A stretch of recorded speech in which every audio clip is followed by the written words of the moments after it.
بسم اللہ الرحمن الرحیم وصلی اللہ علی حبیبہ محمد وآلہ وصحبہ وسلم۔ السلام علیکم ورحمۃ اللہ وبرکاتہ۔ کیسے ہیں جی سامعین و ناظرین، خیریت سے ہیں؟ میرے تھمبنیل سے آپ نے میرا آج کا موضوع دیکھ لیا ہوگا، بلا تمہید یہ ویڈیو ملاحظہ فرمائیں۔ Bismillah ar-Rahman ar-Rahim. Everyone see and witness that today the Ahmadi Jamaat has put their best murabbis to debate us historically.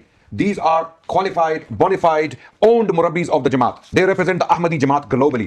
Sitting here today, they have nothing from the Quran, they have nothing from the Sunnah against us, which is the Musallamat. These are the Musallamat to us. These are our evidences. They are quoting Shah Waliullah, Ashraf Ali Thanvi side, they are quoting Tahzir al-Nas, they are quoting from Bihar al-Anwar. This is all gaslighting exercise to digress, to divert people's attention from the main issue. We say anyone who says Rasulullah for himself after Muhammad Rasulullah is a kafir.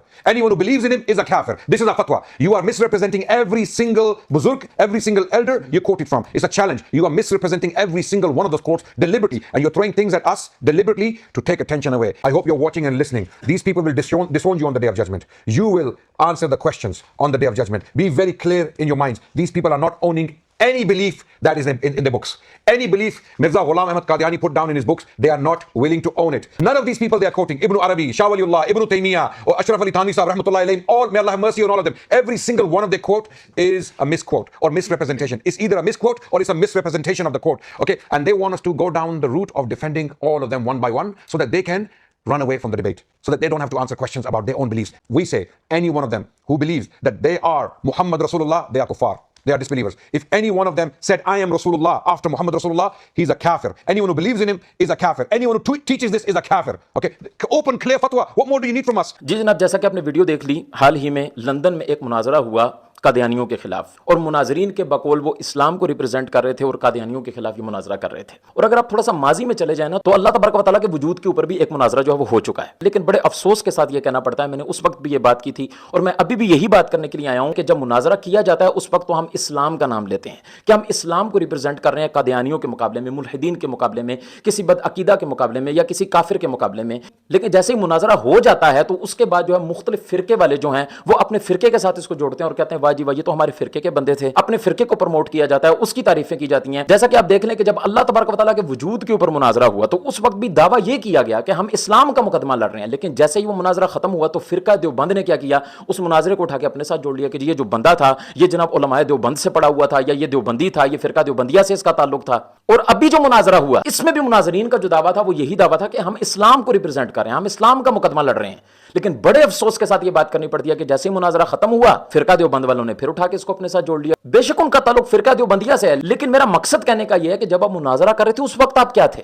اس وقت آپ اسلام کا مقدمہ لڑ رہے تھے، جیسا کہ آپ بالکل واضح طور پہ دیکھ سکتے ہیں کہ اس مناظرے کے اندر جیسا ہی قادیانیوں نے ایک ثبوت کے طور پہ اپنا دفاع کرتے ہوئے دیوبندیوں کے اکابرین کی کچھ کفریہ عبارات جو ہیں وہ سامنے والے مناظر کے سامنے رکھیں تو انہوں نے اسلام کو ریپرزینٹ کرتے ہوئے فوراً اسے اعلان لا تعلقی کر دیا، جیسا کہ آپ نے ویڈیو میں دیکھا۔ انہوں نے واضح طور پہ کہا کہ بھئی ہمارا اس سے کوئی تعلق نہیں ہے، یہ ہمارے مسلمات بھی نہیں ہیں، ہم اس کا دفاع بھی نہیں کرتے، ہم اس کو آن بھی نہیں کرتے۔ لیکن سوال یہ پیدا ہوتا ہے کہ جیسے ہی مناظرے کے کمرے سے باہر نکلتے ہیں تو یہ ساری چیزیں پھر سے آن کیسے ہو جاتی ہیں؟ پھر تحذیر الناس کی عبارت کا دفاع اس فرقہ دیوبندیہ کی طرف سے کیوں ہونے لگ جاتا ہے؟ ان کفریہ عبارات کا دفاع، اس کے اوپر مناظرے کے چیلنجز جو ہیں وہ فرقہ دیوبندیہ کی طرف سے کیوں ہونے لگ جاتے ہیں؟ اور پھر دوسری چیز میں نے یہ دیکھی، جو مناظر تھے جو اسلام کو ریپرزینٹ کر رہے تھے، ایک طرف تو آپ یہ کہہ رہے ہیں کہ ہم دفاع نہیں کرتے، اور دوسری طرف آپ یہ کہہ رہے ہیں کہ وہ عبارات جو ان کی طرف مروڑ تروڑ کے، ان کی غلط تشریحات کر کے ان کی طرف منسوب کر دی گئیں، میں ان کا دفاع کیوں کروں؟ حضرت یہ آپ دفاعی تو کر رہے ہیں۔ اور دوسری بات یہ ہے کہ جب آپ کفر کو کفر سمجھتے ہیں، جب آپ دفاع بھی نہیں کرتے، جب آپ آن بھی نہیں کرتے، جب آپ ان کو اپنے مسلمات بھی نہیں مانتے، تو پھر آپ ان کے نام کے ساتھ اشرف علی تھانوی رحمۃ اللہ تعالیٰ علیہ کس بیس پہ بول رہے ہیں؟ تو دیکھیں حضرت، ایسا نہیں چلے گا کہ آپ یہ کہیں کہ جناب میرا ان سے تعلق بھی نہیں ہے اور میں ان کو آن بھی نہیں کرتا اور میں ان کو کافر بھی نہیں کہتا۔ ایسے نہیں ہو سکتا۔ آپ اس چیز کو یوں سمجھیں، میں آپ کو اور آسان کر کے سمجھاتا ہوں۔ جاوید احمد غامدی صاحب سے یہ سوال ہوا کہ آپ احمدیوں کے بارے میں کیا کہتے ہیں، آپ ان کو مسلمان سمجھتے ہیں یا نہیں سمجھتے؟ تو آگے سے جاوید احمد غامدی صاحب نے کیا جواب دیا؟ جاوید احمد غامدی صاحب یہ کہتے ہیں کہ دل تھام کے ذرا میری بات سن لیں کہ جو شخص اپنے آپ کو مسلمان کہتا ہے مجھے کوئی حق نہیں ہے کہ میں اس کو کافر کہوں۔ احمدی حضرات کے بارے میں آپ کی کیا رائے ہے؟ کیا وہ مسلمان ہیں؟